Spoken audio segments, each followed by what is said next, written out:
ko yung kung paano ako binuhay ng Panginoon. Ngunit siyempre 'no, the best talaga itong salita niya ang isi-share ko kung ano yung naunawaan ko 'no. Kaya lang nagkataon na nandito tayo sa Psalm. Alangan naman naiiwan ko 'tong si Psalm na itong si King David ay magandang istorya ng buhay niya at talagang related din kami dahil ang kasalanan niya ay relate sa kasalanan ko. So, siguro ito yung tinuro sa akin ng Panginoon na, ibahagi ko muna siya dahil si King David ay talagang, sinabi ng Panginoon na siya ay anak ng Diyos, 'di ba? Inano siya dito na he is the son of God at, ah, ano ba 'yun, anointing, inano siya na para maging king 'no. At nandito tayo sa verse chapter 101, babasahin ko po mga kaibigan, in English na lang.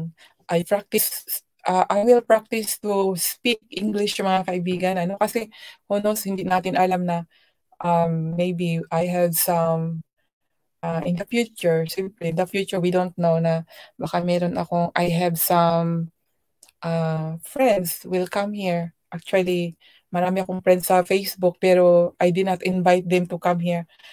Ano, mga English speaker. So, we just don't know the plan of God. But in my experience, ano, sa nangyari sa akin sa buhay, talagang sa internet kasi ako inano yung na-encounter ko ba si Lord, una talaga sa internet, then hindi lang sa internet kasi sa sarili ko, sa katawan na 'to may nangyari kasi na something na hindi ko pa isasabihin. So, I think it's my secret na lang siguro ako at si Lord na lang.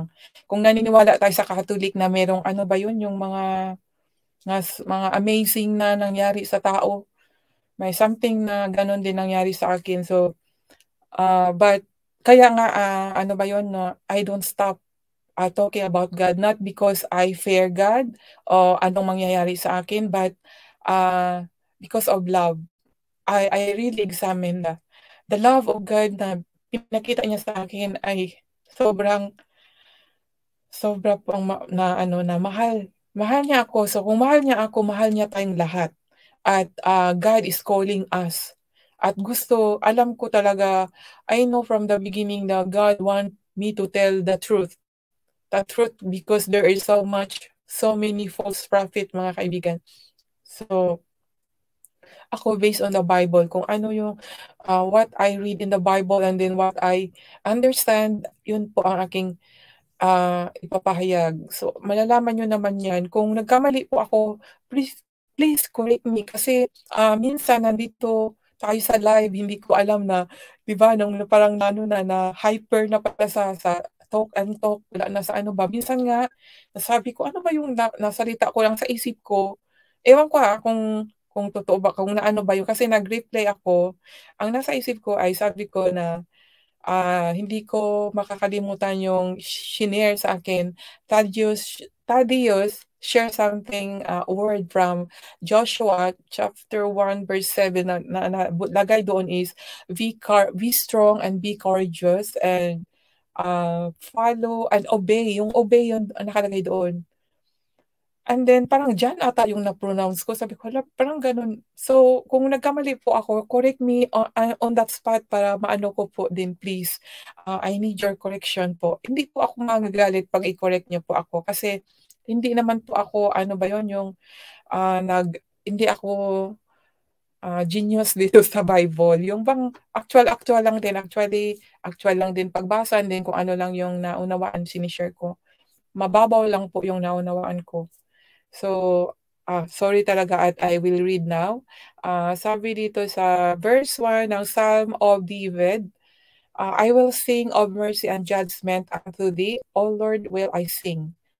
I will behave myself wisely in a perfect way. O when wilt thou come unto me? I will walk within my house with a perfect heart. I will set no wicked thing before mine eyes. I hate the work of them that turn aside. It shall not clave to me. A froward heart shall depart from me. I will not know a wicked person. Whoso privily slandereth his neighbor, him will I Him that hath an high look and proud heart will not I suffer. Mine eyes shall be upon the faithful of the land, and they may dwell with me. He that walketh in a perfect way, he shall serve me. He that worketh deceit shall not dwell within my house. He that telleth lies shall not tarry in my sight. I will early destroy all the wicked of the Lord of the land, that I may cut off all wicked doers from the city of the Lord. This is the word from the book of Psalm 101, verse 1 until 8 po mga kaibigan. At ang pamagat ng aking ang caption, 'di ba, pamagat ko dito is integrity, about integrity, ano? So, how about us mga kaibigan? We have integrity sa sarili natin. Kailangan natin magkaroon ng integrity mga kaibigan. Saan na yan yung Psalm?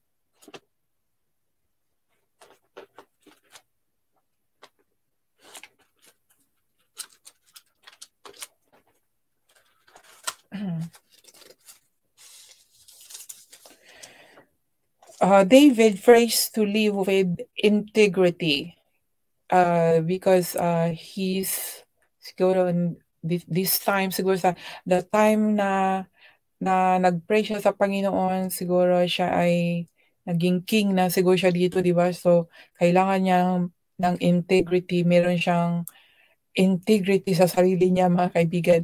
And also we need that integrity.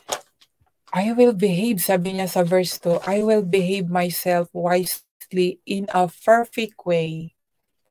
And when wilt thou come unto me, I will walk within my house with a perfect